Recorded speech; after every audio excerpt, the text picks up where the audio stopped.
الحمد لله نحمده ونستعينه ونستغفره ونعوذ بالله من شرور أنفسنا ومن سيئات أعمالنا من يهده الله فلا مضل له ومن يضلل فلا هادي له أشهد أن لا إله إلا الله وحده لا شريك له وأشهد أن محمدا عبده ورسوله لا نبي ولا رسول بعده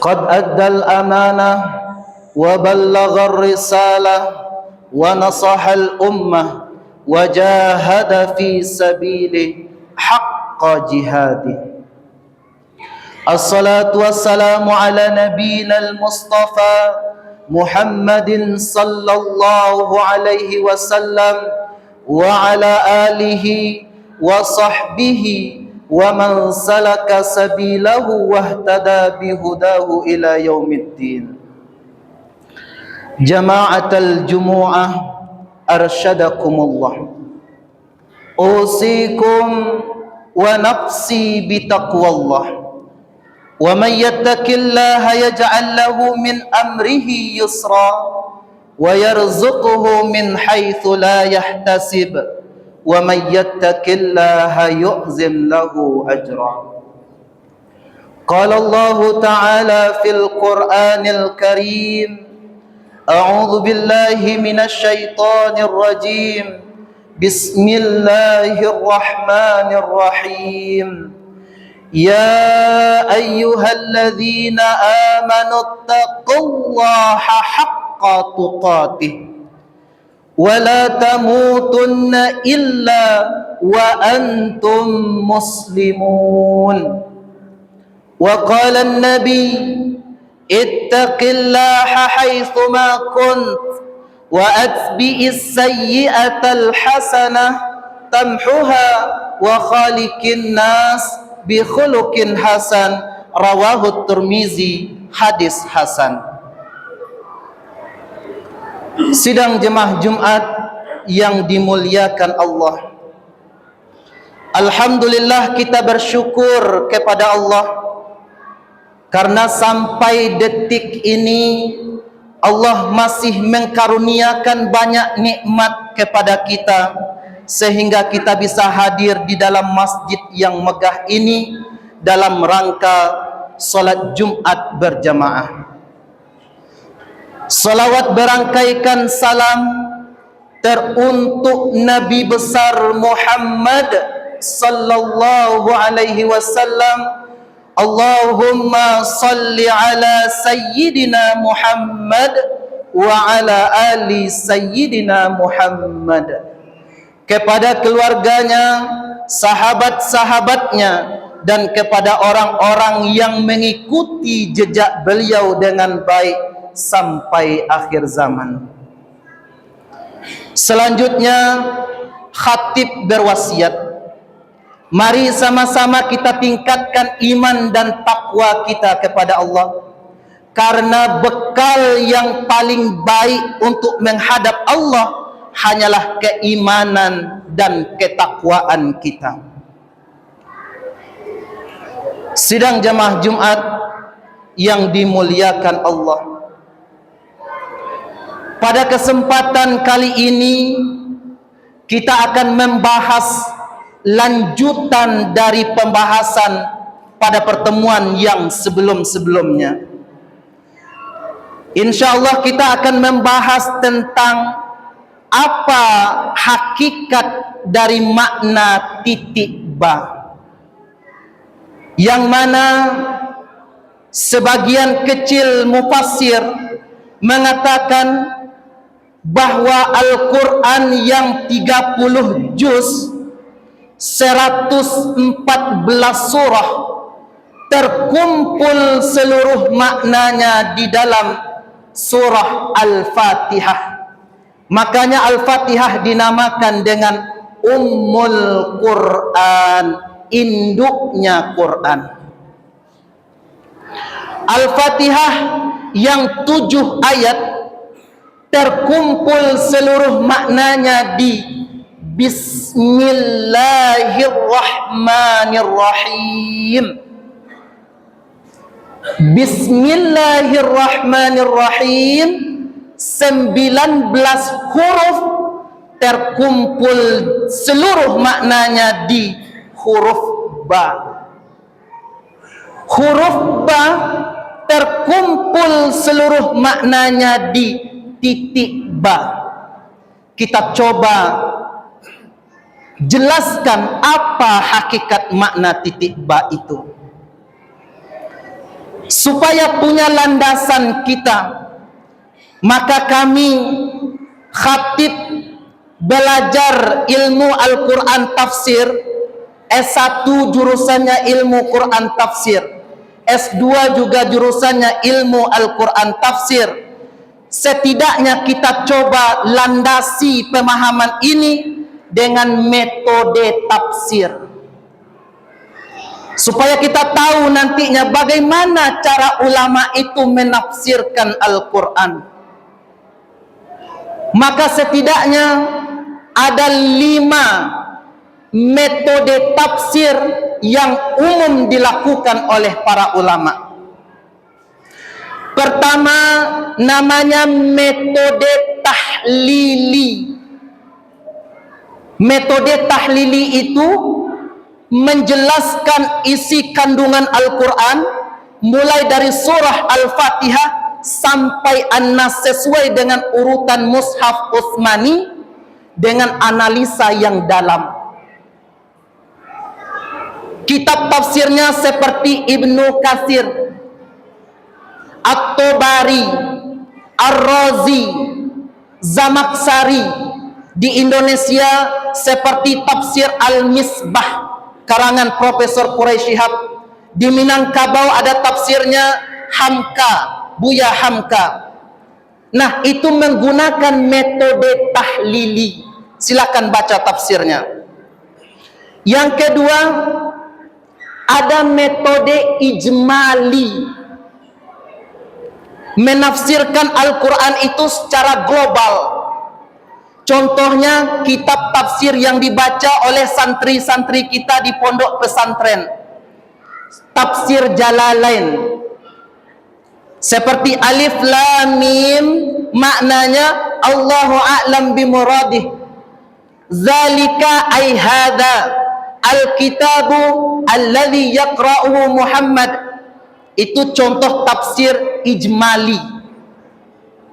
Yang ketiga, ada namanya tafsir muqarran, yakni perbandingan, membandingkan satu ayat dengan ayat yang lain, ataupun ayat dengan hadis, ataupun penafsiran mufassir dengan mufassir lain. Contohnya di dalam Quran misalnya wabil walidaini ihsana, kita dianjurkan berbakti kepada kedua orang tua. Lalu kenapa di hadis dikatakan man ahaqqun nas bihusni sahabati? Jawab Nabi apa? Ummuka, ummuka, ummuka, thumma abuka. Ibumu, ibumu, ibumu, baru ayahmu. Apakah derajat ibu lebih tinggi daripada ayah? Sedangkan Quran sendiri mengatakan wabil walidaini ihsana. Maka ini namanya metode muqarran untuk menelitinya nanti.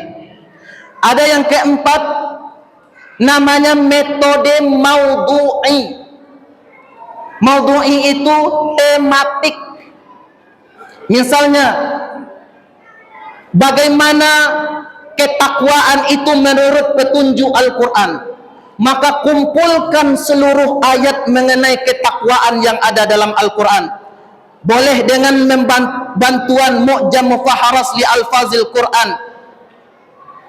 Boleh juga dengan kitab Fathur Rahman untuk mengumpulkan seluruh ayatnya, lalu dikaji tema-temanya, diklasifikasikan ayatnya. Dan yang kelima, ada namanya metode living Quran. Living Quran itu bagaimana? Bagaimana Al-Quran ini hidup di tengah masyarakat. Contohnya ada mahasiswa kami di IAI Sumbar di Pariaman, itu meneliti tentang pemajangan foto Angku Saleh di rumah makan. Itu kajiannya living Quran, teliti dengan penelitian ilmiah, bisa dikaji. Ini minimal 5 metode tafsir. Coraknya bagaimana? Ada corak tafsir itu falsafi, fikhi, sufi, ilmi, lughawi, dan seterusnya. Ada banyak corak. Kenapa khatib ingin menyampaikan ini terlebih dahulu? Supaya kita sebagai jemaah umat Islam tidak mudah saling salah menyalahkan. Sekarang tidak sedikit-sedikit bid'ah, sedikit-sedikit dolalah, finnar. Mudah sekali kita mengkafirkan umat Islam. Mudah sekali kita memasukkan sesama muslim ke dalam neraka. Coba kaji dulu, tanyakan dulu apa argumentasi mereka sehingga mengatakan Maulid Nabi itu sangat dianjurkan misalnya. Tanyakan, kenapa harus kita kafirkan? Kenapa harus kita bid'ahkan? Maka ada metode penelitian. Coba kita lihat sidang jemaah Jumat yang dimuliakan Allah. Al-Quran yang 30 juz ini, itu ayat muhkam, ayat yang secara jelas bisa kita langsung pahami, itu sedikit dalam Quran. Yang banyak tuh ayat apa? Ayat mutasyabih. Itu yang banyak. Sehingga sederhananya khatib ingin katakan, Al-Quran itu nggak ingin kita 5 tambah 5 saja. Kenapa? Karena 5 tambah 5 hasilnya 10. Cuman 1 itu saja. Tapi Al-Quran ingin 10 itu hasil berapa tambah berapa? 5 tambah 5 10. 6 tambah 4 10. 7 tambah 3 10. 8 tambah 2 10. 9 tambah 1 10. Artinya apa? Tujuan kita ke masjid jami semuanya, Jami Hasanuddin Sabih Isma Rabbikal A'la, ada yang menempuh jalan besar di sana, ada yang menempuh jalan di sini, ada yang melalui jalan kebun misalnya. Tujuan kita sama ke masjid jami, tapi jalan yang kita tempuh itu berbeda. Apakah salah? Enggak salah, semuanya jalan. Maka kita pahami itu terlebih dahulu. Sidang jemaah Jumat yang dimuliakan Allah, mari kita lanjutkan. Apa hakikat makna dari titik ba ini? Salah satunya, sekali lagi salah satunya, khatib ingin mengajak kita, ingin memberikan sebuah analogi supaya kita mudah memahaminya. Ada sebuah luka ini kita benamkan ke dalam air. Pertanyaannya, apakah luka di dalam air ataukah air di dalam luka? Khatib ulang, karena ini butuh pemikiran lebih konsentrasi. Ada sebuah luka, kita benamkan luka itu ke dalam air. Pertanyaannya, apakah luka itu di dalam air atau air di dalam luka? Jawab di dalam hati masing-masing. Jikalau sudah dapat jawabannya, pertanyaan keduanya, jikalau luka itu bergerak ke kiri dan ke kanan, apakah itu gerakan luka ataukah itu gerakan air? Nah, maka hakikat makna salah satunya dari titik ba itu adalah nuqtatil wujud min wujudillah. Seluruh alam jagat raya yang ada ini berasal dari satu wujud, yaitu wujudnya Allah Subhanahu wa ta'ala. Maka jikalau kita mengerti dan paham betul dengan hakikat ini, apapun gerak tangan kita, gerak mata kita, lisan kita bersuara, maka semuanya bertumpu kepada Allah Subhanahu wa ta'ala. Sidang jemaah Jumat yang dimuliakan Allah, supaya kita lebih paham lagi dengan ini, ada satu kitab namanya kitab An-Nawadir. Di dalamnya dikisahkan tentang seorang ibu yang mencapai hakikat basmalah sampai ke titik ba itu. Sehingga ibu ini di dalam hatinya setiap detak jantungnya berbunyi. Apa yang keluar dari sana? Allah, Allah, Allah, Allah, Allah, Allah. Degupan jantung tu zikirnya Allah, Allah, Allah. Maka lalailah kita jikalau jantung kita, hati kita tidak menyebut setiap saatnya. Itu kalau ulama sufi dimasukkan kategori dosa. Kenapa? Karena hati ini tidak menyebut hakikatnya. Lalu lisannya bagaimana? Lisannya terus menyebut nama Allah. Sehingga ibu ini di dalam kisah tadi, selalu apapun aktivitasnya dia mulai dengan Allah. Bismillahirrahmanirrahim. Dia mau masak mulai dengan Bismillahirrahmanirrahim. Pakai baju Bismillahirrahmanirrahim. Jemur baju Bismillahirrahmanirrahim. Buka pintu Bismillahirrahmanirrahim. Seluruh apapun aktivitasnya dia mulai dengan Bismillahirrahmanirrahim. Apakah sampai di situ saja? Enggak. Ternyata ibu yang soleha ini, yang ngerti betul dengan hakikat basmalah sampai ke titik banyak, dia punya seorang suami. Suaminya ini orang munafik. Suaminya orang munafik. Suaminya ini enggak senang melihat istrinya itu memulai segala sesuatu dengan basmalah. Suaminya benci melihat itu. Apa kata suaminya bilang? Diejeknya istrinya yang memulai dengan basmalah tadi. Bismillah, bismillah terus. Sampai-sampai suaminya mengancam istri yang soleha tadi. Apa kata suaminya? Ibu, kalau masih juga basmalah, basmalah, basmalah terus, suatu saat ibu akan menyesal. Ancam suami yang munafik tadi. Istrinya paham, karena hadis Nabi mengatakan la ta'ata li makhluqin fi maksiatil khaliq. Enggak boleh taat kepada makhluk kalau hal itu merupakan kemaksiatan kepada Allah. Enggak boleh taat. Istri yang soleha ini diam saja, sambil dia terus berdoa, ya Allah kasih hidayah untuk suami saya. Dia terus juga mengamalkan kebiasaannya, yaitu dengan basmalah. Sampai suatu ketika suaminya pulang bawa uang yang banyak. Lalu dipanggil istrinya, ibu sini, ini ada uang, ayah titipkan sama ibu. Suatu saat ayah akan ambil nih uang. Bagaimana cara istri soleha mengambil uang tadi dari tangan suaminya? Dia ambil dengan Bismillahirrahmanirrahim. Pergilah dia ke dalam kamar ingin menyimpan uang ini. Ternyata tanpa sepengetahuan istrinya, itu suaminya melihat dari belakang. Di mana istrinya menyimpan uang? Dia intip dari belakang. Istrinya nyimpan di dalam lemari, dia buka pintu lemari dengan Bismillahirrahmanirrahim. Dia letakkan uang dengan Bismillahirrahmanirrahim. Dia tutup lemari dengan Bismillahirrahmanirrahim.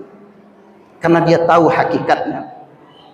Si suami tahu juga, oh di dalam lemari disimpan uang. Berjalan waktu, ketika istrinya pergi ke pasar, si suami mengendap-endap pergi ke dalam kamar, dia buka lemari, dia ambil uang yang disimpan istrinya tadi. Apa tujuan suami mengambilnya? Supaya istrinya menyesal membaca basmalah. Itu niatnya. Supaya istrinya berhenti baca basmalah. Dia ambil uang ini, dia pindahkan ke tempat lain. Otomatis di dalam lemari nggak ada lagi uang. Pulang istrinya dari pasar, dia panggil, "Ibu, mana uang yang ayah titip kemarin sama ibu?" Istri soleha pergi dia ke dalam kamar untuk mengambil uang yang dititip oleh suaminya. Padahal suaminya tahu uang itu sudah diambilnya sebelum ini, namun dia ingin membuat istrinya menyesal baca basmalah. Pergi dia ke dalam lemari, pergi dia ke dalam kamar, dia mau buka lemari, dia baca dengan Bismillahirrahmanirrahim. Seketika itu juga Allah perintahkan malaikat Jibril, "Wahai Jibril, letakkan kembali uang yang sudah dipindahkan oleh suaminya tadi ke tempatnya semula." Dia buka lemari, Bismillahirrahmanirrahim. Dia lihat uang itu masih ada di dalam lemari. Dia ambil uang itu. Lalu dia serahkan kepada suaminya, "Ini uang yang ayah titip kemarin." Apa reaksi suaminya yang munafik tadi? Terkejut suaminya yang munafik. Sampai-sampai keluar dalam lisannya, "Astaghfirullahalazim." Ternyata orang munafik bisa juga mengucapkan astaghfirullahalazim. Akhirnya dia ngaku, dia lihat dulu uangnya di tempat dia menyimpan, ternyata memang nggak ada lagi uang di sana. Dia ngaku kepada istrinya bahwa dia ceritakan dari awal. Coba lihat, gara-gara paham dengan hakikat basmalah sampai ke titiknya, si suami yang munafik bisa mendapatkan hidayah Allah Subhanahu wa taala.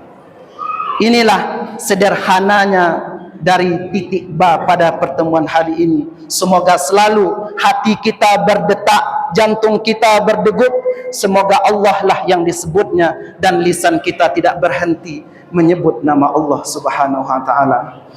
Barakallahu li wa lakum fil Qur'anil azim wa nafa'ani wa iyyakum bima fihi minal ayati wa dzikril hakim. Wal 'asr innal insana lafi khusr illa alladhina amanu wa 'amilus salihati wa tawasaw bil haqq wa tawasaw bis sabr wa qur rabbighfir warham wa anta khairur rahimin.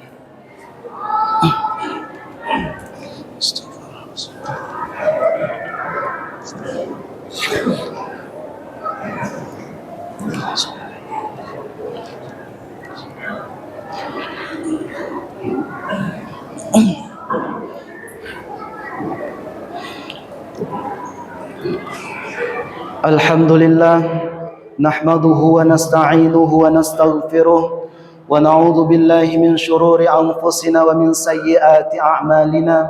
Man yahdihillahu fala mudilla lahu wa man yudlil fala hadiya lahu. Asyhadu an la ilaha illallah wahdahu la syarika lah wa asyhadu anna Muhammadan abduhu wa rasuluh. Sallallahu ala nabiyyina Muhammadin wa ala alihi wa ashabihi wa sallama tasliman katsira. Qala ta'ala, ya ayyuhalladzina amanu taqullaha haqqa tuqatih wa la tamutunna illa wa antum muslimun. Qala ta'ala, wa man yattaqillaha yaj'al lahu makhraja wa qala wa man yattaqillaha yukaffir anhu sayyi'atihi wa yu'zim lahu ajra. ثم اعلموا فإن الله أمركم بالصلاة والسلام على رسوله فقال إن الله وملائكته يصلون على النبي يا أيها الذين آمنوا صلوا عليه وسلموا تسليما. اللهم صل على سيدنا محمد وعلى آل سيدنا محمد كما صليت على سيدنا إبراهيم وعلى آل سيدنا إبراهيم وبارك على سيدنا محمد وعلى آل سيدنا محمد كما باركت على سيدنا إبراهيم وعلى آل سيدنا إبراهيم في العالمين إنك حميد مجيد.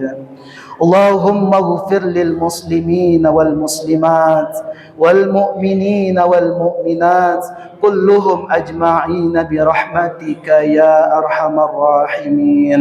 ربنا هب لنا من أزواجنا وذرياتنا قرة أعين واجعلنا للمتقين إماما. اللهم أرنا الحق حقا وارزقنا اتباعه وأرنا الباطل باطلا وارزقنا اجتنابه. ربنا آتنا في الدنيا حسنة وفي الآخرة حسنة وقنا عذاب النار. سبحان ربك رب العزة عما يصفون وسلام على المرسلين والحمد لله رب العالمين. عباد الله إن الله يأمر بالعدل والإحسان وإيتاء ذي القربى وينهى عن الفحشاء والمنكر والبغي يعظكم لعلكم تذكرون. فاذكروا الله العظيم يذكركم واسألوه من فضله يعطيكم ولذكر الله أكبر. أقيموا الصلاة.